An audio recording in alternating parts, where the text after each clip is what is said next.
Thanks to all of you. I want to bring in Mallory McMurrow, a Democratic member of the Michigan State Senate, who is also running for U.S. Senate there. I mean, sadly, your state is no stranger to terror attacks at places of worship. Synagogues have been hit, churches, mosques. Can you share some of the conversations you've had with officials about how they're feeling right now and, importantly, how they're handling the threat? Yeah, thank you, Chris. It is a heavy day here in Michigan. And to put this into context, Temple Israel is 2 miles away from my husband's synagogue, where our daughter enjoys Tot Shabbat with the rabbis there. So this is our community. And I spoke to members of the Temple Israel community just this morning who are more than anything grateful that the investments in security worked. The trainings, the bollards, the design of the building, the security guards, the neighboring police departments, and the community came together. What a lot of people need to realize is this is not just about the temple itself, that when the kids started fleeing, they were welcomed at Shenandoah, a country club across the street that is Chaldean owned. So this is what it looks like for the community to respond very quickly. Thank God that all of the staff, the clergy, the kids made it out safely. And that is what we're dealing with today is the grief, the shock, and a lot of trauma that the community is going through and how we come together. Yeah, I can only imagine. If I can, I'd like to play a little of what we heard from Senator Alyssa Slotkin. She was talking earlier today about countering this epidemic of anti-Semitism. Whether anti-Semitism is coming from the left or the right, whether it's coming from some group that you like or don't like, you have a responsibility to call it out. Because when you don't, it gives permission for people to climb that escalation, that ladder of escalation that goes from saying hateful things online to saying them in person to graffiti to ultimately violence.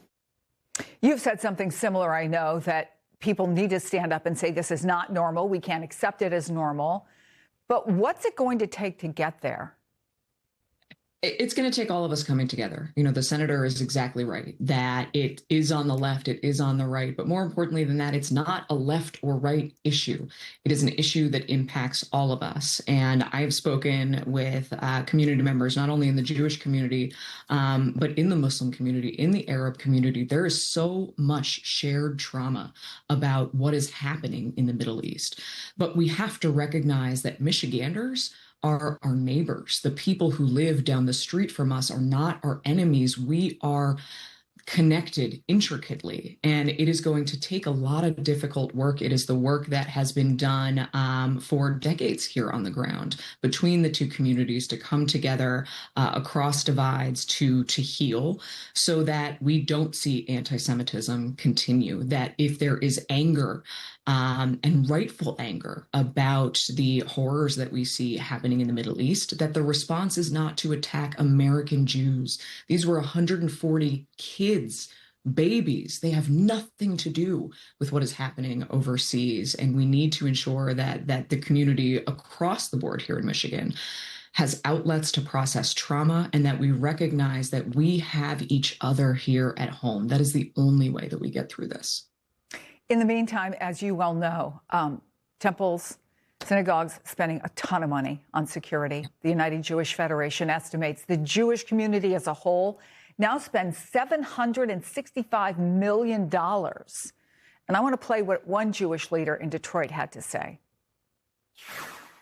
It is terrible that is the number one thing we have to fund is security. In order to be Jewish, we have to raise dollars just to keep everybody safe so they can be Jewish. How much nicer would it be if we were able to spend those dollars on teaching, kids in summer camp, helping people live a better life, and yet it has to come right off the top, and that's the first thing we have to do. And it's a shame.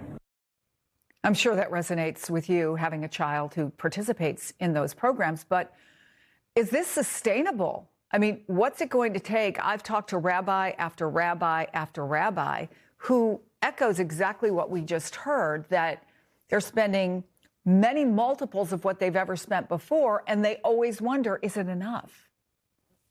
No, it's not sustainable. You know, when I was speaking with a leader from Temporal Israel this morning, she pointed out to me exactly those security measures, the many layers that have been put into place year over year. But she said to me, and I want to share with everybody, we will never move forward unless we address the underlying causes.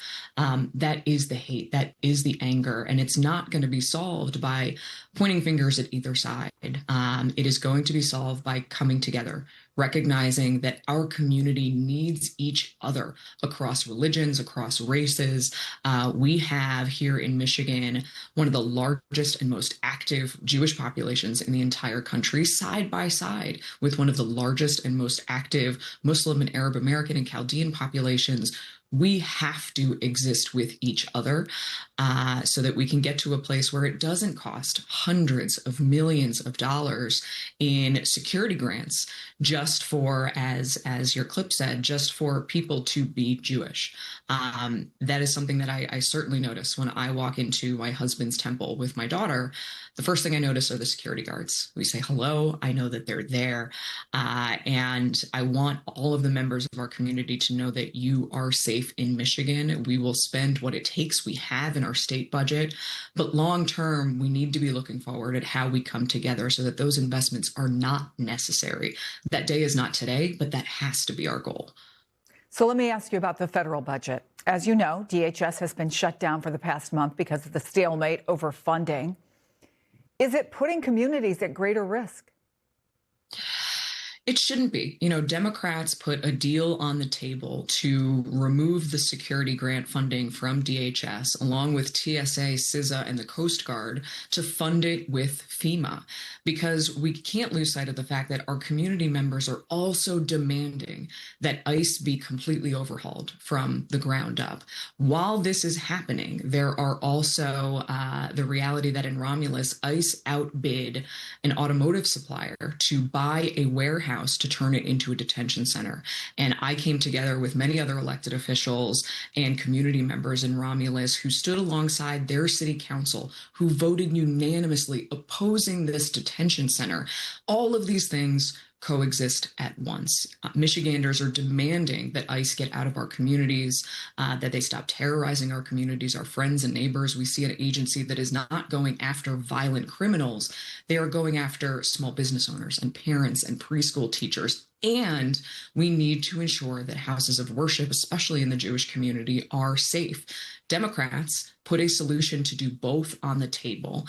And it is unacceptable that Republicans refuse to come to the table and would rather weaponize people's fear and anxiety than actually bring a solution that accomplishes both.